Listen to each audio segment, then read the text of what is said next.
everyone, welcome back to Dirty Money. We got an awesome, excellent show for you today. We're going to go through a whole bunch of different topics. Let's start out with the first one we're going to do is the death of Jimmy Buffett. Now, this is a little bit crazier than you thought.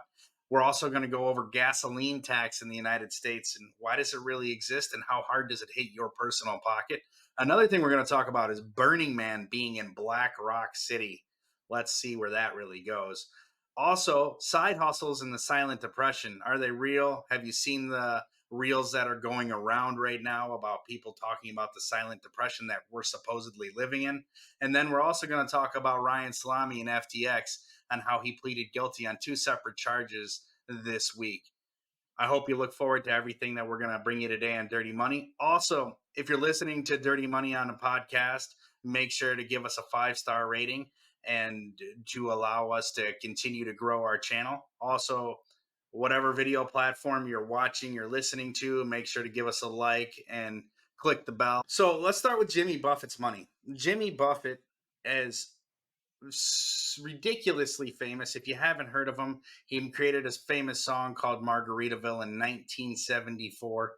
It ended up not even being a number one hit, but it catapulted this guy to being one of the wealthiest people in the world. Jimmy Buffett was one of 2,543 richest men in the world.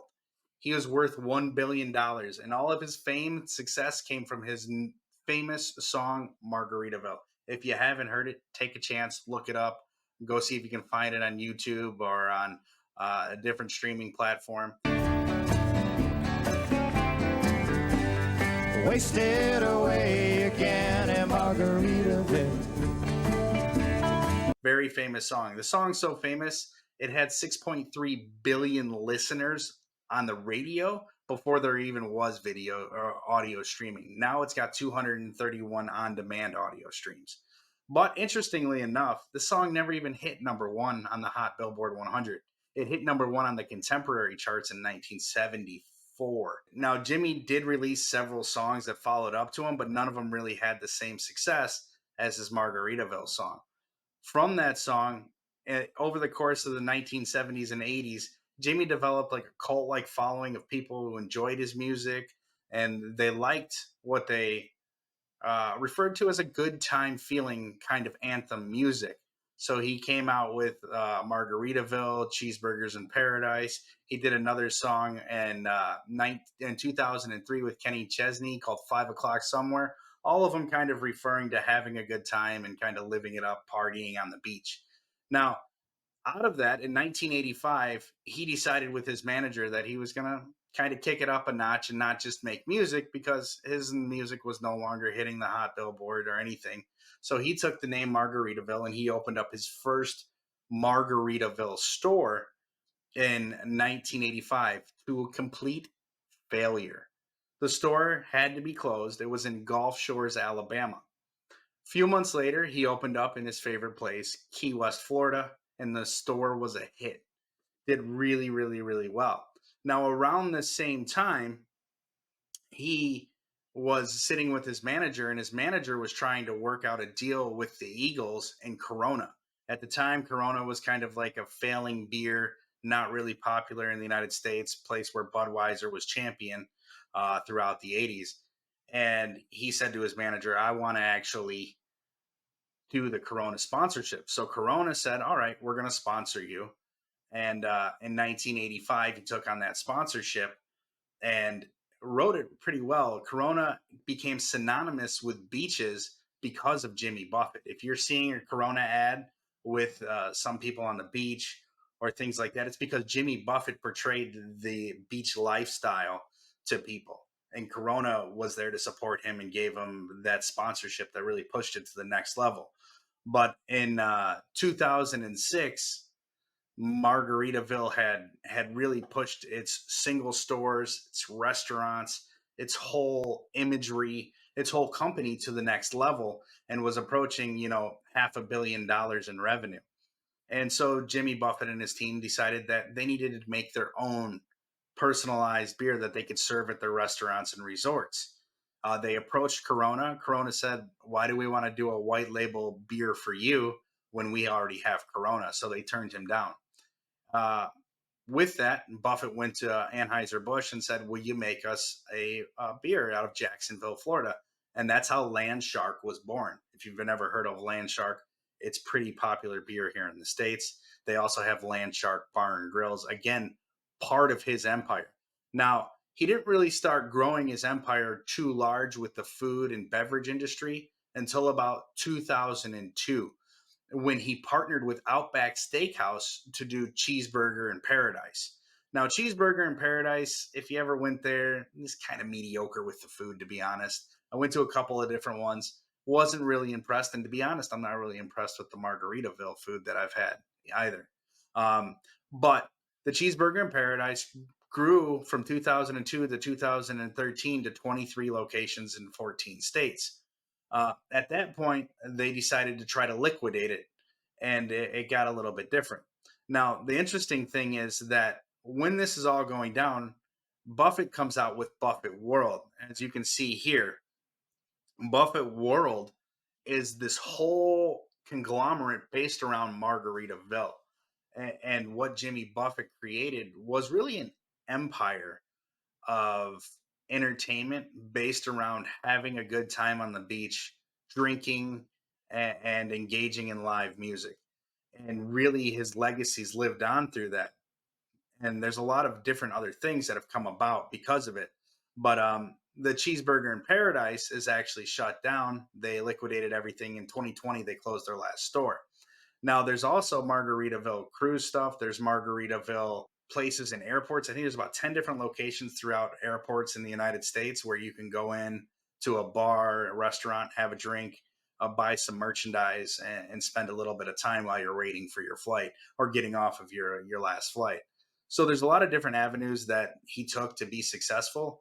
And it really started in 1985. And now he leaves on a legacy to his children and to everything he stood for, which was pretty much just feel good, have a good time. There's other interesting things, like there's lots of festivals all over the United States that have come up over the last 20 years to help kind of celebrate Jimmy Buffett and his whole uh, appearance, imagery, and who he was. So there's one festival in a place called Caseville, Michigan, and it's called Cheeseburger. I mean, I think 10,000 people show up to this little podunk town in northern Michigan every year just to celebrate Jimmy Buffett songs, and again, that feel good theme. So, out of one guy creating a hot Billboard Top 100, it was top 10. It got to number 8. So he took that song and really pushed it to the next level and became a billionaire because he embraced what he thought was a good time.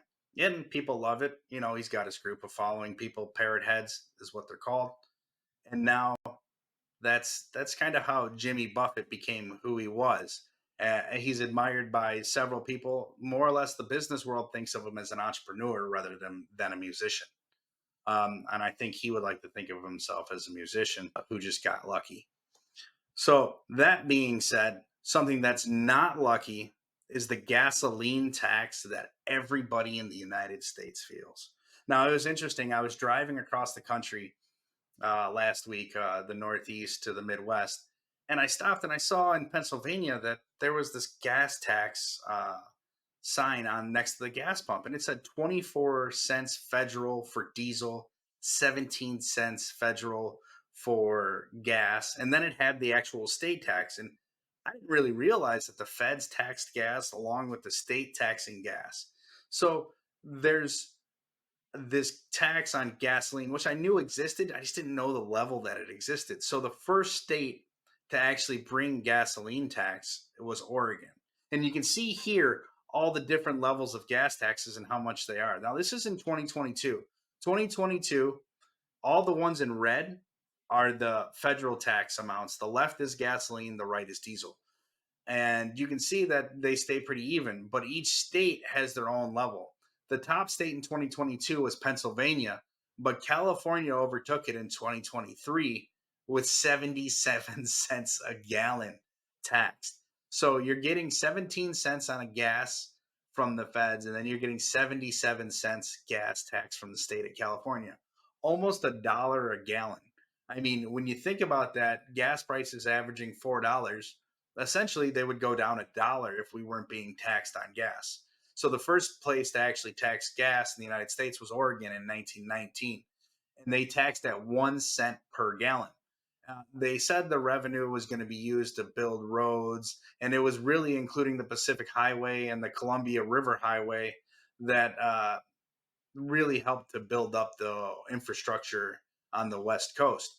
But interestingly enough, within 10 years from 1919 to 1929, every single state in the Union had a gas tax. So within a decade of one state doing it, everybody jumped on. Now the feds as well jumped on the bandwagon and introduced their state tax. So there are some states, however, that when the gas prices go really high, like they did last year at the end of 2022, they'll do a gas tax holiday, or they'll give you 4 weeks of no gas tax. So the state of Florida did it in October. And you can see on this map, this is a 2023 map. The darkest states have the highest tax per gallon for gasoline. So California is number one, Pennsylvania is number two, Illinois is number three. Those places really hit you hard. Uh, so that's pretty interesting to think when you go, why would this state tax more than the other states? I can see California needing more infrastructure. 40 million, 39 million people live there. Uh, Pennsylvania, I mean, there are people there, but fundamentally, it's just curious as to what these funds really go to. And when I started to research it a little bit more, all I found is they just went to road building. That was basically the overall um, reason for any state to have the gas tax, was because they wanted to build more roads. And then my mind got thinking, like, what is my actual, when I register my vehicle in the state and I pay anywhere from $100 to $400 to register the vehicle, what does that go to? So there's a lot of tax to no end when it comes to this. Now some states even have gas tax, and then on top of that they hit you with sales tax, which is really crazy to me. So not only are you getting hit with, say, California, 77 cents, then you're getting hit with another sales tax that can be 8 cents. So you're almost literally being taxed $1 to put 1 gallon of gas into your car. So that's a bit of an interesting layout when it comes to how gas taxes work and where they came from. Now, one place that really kind of came up on the radar this week was Burning Man. If you're not familiar with Burning Man, it's an event that happens in Black Rock City. It's northwestern Nevada. It is a huge festival, usually draws 80,000 people there every year. Um, and it's about 100 miles northeast of Reno. Um, and it's been going on since 91. It came to be, it's based around these 10 stated principles: that radical inclusion, gifting, uh, decommodification, radical self reliance, radical self expression, communal effort, civic responsibility, leaving no trace, and participation and immediacy. So, interestingly enough, when I see radical, radical, radical, and I hear that often stated in something, I start thinking of Saul Alinsky's Rules for Radicals and the Perpetuation of Communism, which really got me thinking, what is Burning Man about? And Larry Harvey, the guy that created it, he seems pretty solid. He didn't seem like a crazy guy. He didn't seem like a radical. He actually seemed like just a free thinker from San Francisco, which is respectable. But yeah, again, it's interesting that this event keeps speaking about radical behavior, um, and what it perpetuates. Now, Harvey died in 2018, and that year after, Google took over ownership of the Burning Man in Black Rock City. Google currently owns 51.2% of Burning Man.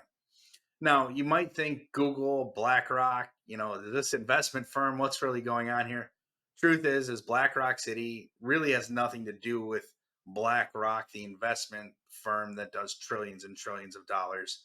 worth of investments for worldwide companies, and pretty much controls most of the financial markets, or has a very strong play into the financial markets. So here you can see the article that talks about how Google acquired Burning Man. Now, interesting, Sergey Brin and the Google and Larry, well, I can't remember the other guy's name, Sergey Brin and his partner at Google, they had been going to Burning Man since 1999 when it transferred over to Black Rock City in Nevada. And so they wanted obviously to have ownership in it. Now, for what reason, I don't know. Maybe it's part of the 15-minute city plan. Maybe it's part of a couple other plans and agendas they have for trying to create a more technologically advanced city, and they can do demonstrations of this during Burning Man, where one year they had a image of a Burning Man created in all drones. So it's interesting to think about. But getting back to the BlackRock topic, is BlackRock City has, again, nothing to do with BlackRock, the investment firm on the surface. BlackRock City is because it's in the BlackRock Desert, and the BlackRock Desert is more or less that way because it's geothermal area in the volcanic region. And there's two Black Rock points, west and east, and the southern end of the Black Rock Range, where there's dark volcanic rocks and things like that. So that's where the actual name comes from. Now let's get into a little bit more interesting topic about the money side of Burning Man. So Burning Man's annual revenue right now is around $46 million.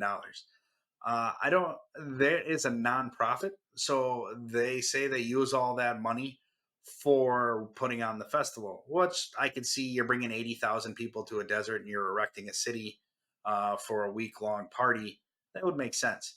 But it breaks down to, they have about 467 employees for Burning Man, and the revenue per employee ratio is around $98,000 per employee. That's a pretty good wage if you're getting it all to your employees.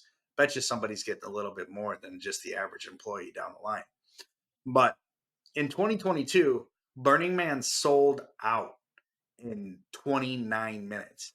Every single ticket was sold at $575 a ticket, sold out in 2022. A lot of that had to do with COVID and the fact that people were staying in their homes and not doing much for 2 years. And so in 2022, it kind of skyrocketed. Now, the opposite happened this year in 2023, where they were selling tickets $400 below market value.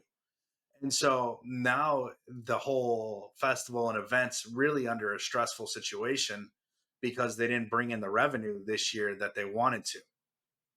So Burning Man really had a lot of trouble this year, and a lot of people put it on to the financial downturn that you might not see in paper, but you're kind of feeling similar to what happened before 2008. There's cities and towns all over the country, 2006, 7, 05, that were starting to feel a little bit of a pressure of economic downturn until everybody felt it in 2008. And that was when the Great Recession came into play. And speaking of great recessions, there's something I wanted to talk about. A lot of the time lately, people have been seeing the silent depression reels going around. And, I was thinking, if you have a silent depression and side hustles, everybody seems to have a side hustle now. Like, oh, I sell this stuff on Amazon. I do a YouTube show. I sell stuff at events. And the real question is do people need the side hustles? Do they want the side hustles?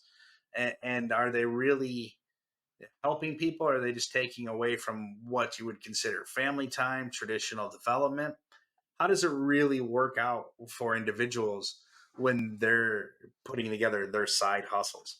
I mean, so I don't know if you've seen this reel with this silent depression. I heard a new term on TikTok today that made me stop in my tracks. We are living in the silent depression. This guy believes we are not just living in worse than the Great Depression, we're living in the silent depression. The average annual income in 1930 for an American individual was a little over $4,800. Sounds like nothing, but if you adjust that for inflation, a little over $4,800 a year in 1930 is equivalent to almost $85,000 annually for the average salary for one person. Right now, the average annual salary is $56,000 a year. We currently are making less than the height of the Great Depression. In 1930, gas was on average 10 cents a gallon. That would be about $1.73. In case you haven't filled up your car lately, average cost of a gallon of gas is $3.55. To buy a new car in 1930 would have been about $860. It's worth about 15 grand. The average cost of a new car today is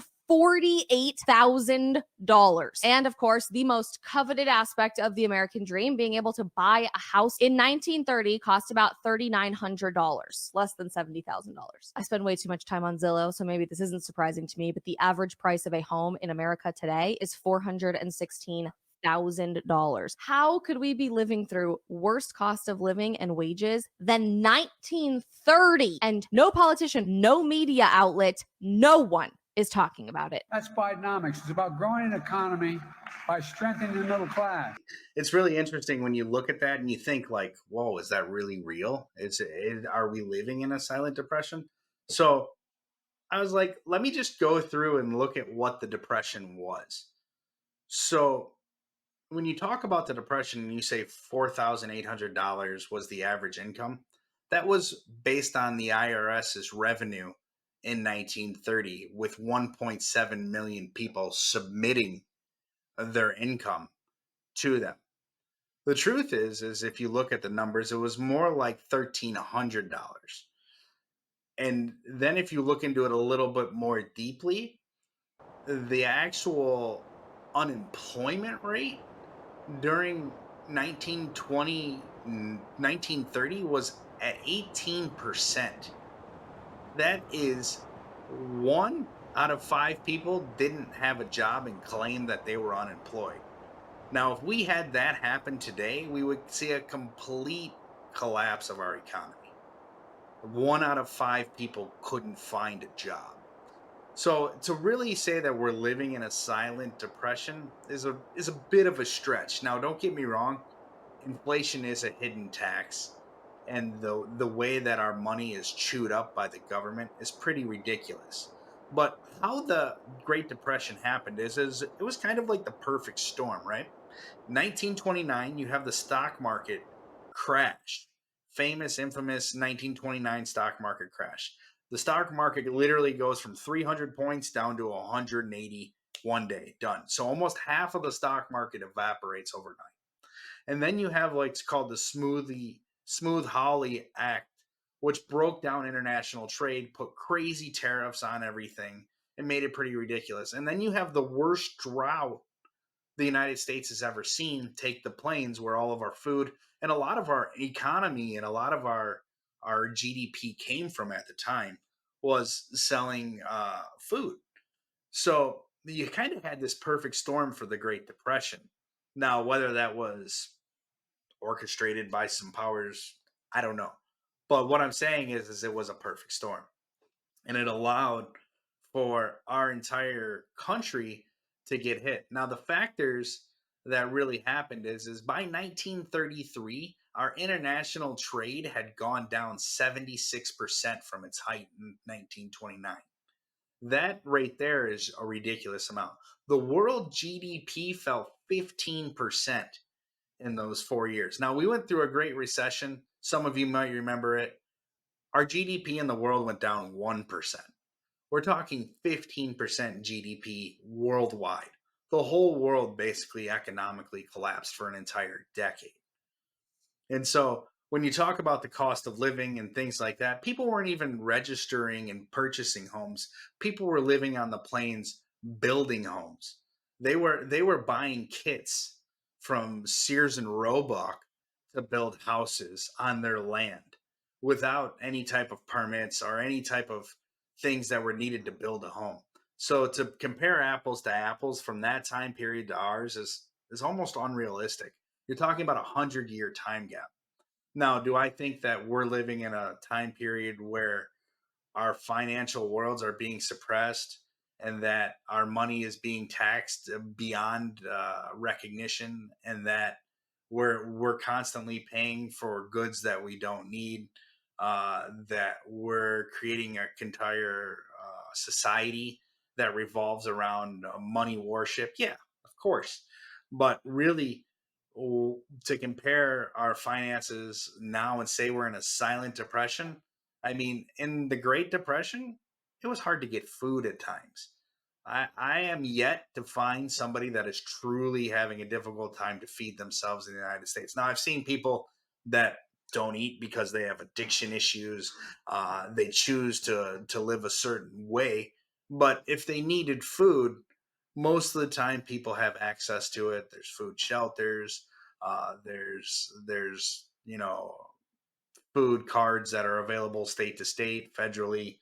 There's a lot of different welfare programs in the United States that allow people to feed themselves. Back then, there weren't any. And people were struggling just to survive, considering that they couldn't even grow foods because there was a drought, where the breadbasket of the world was. So there's a lot of different things to think about when you're comparing apples to apples or oranges to apples. Are really, I would say this is more of like a watermelon comparison to to a grapefruit. Like they're both fruits, but really it's not something that you can say is equally understood. And so when you see silent depression, think a little bit more outside the box, and look at it from a fundamental perspective. Educate yourself a little bit more on the Great Depression, how it looked, how it was started.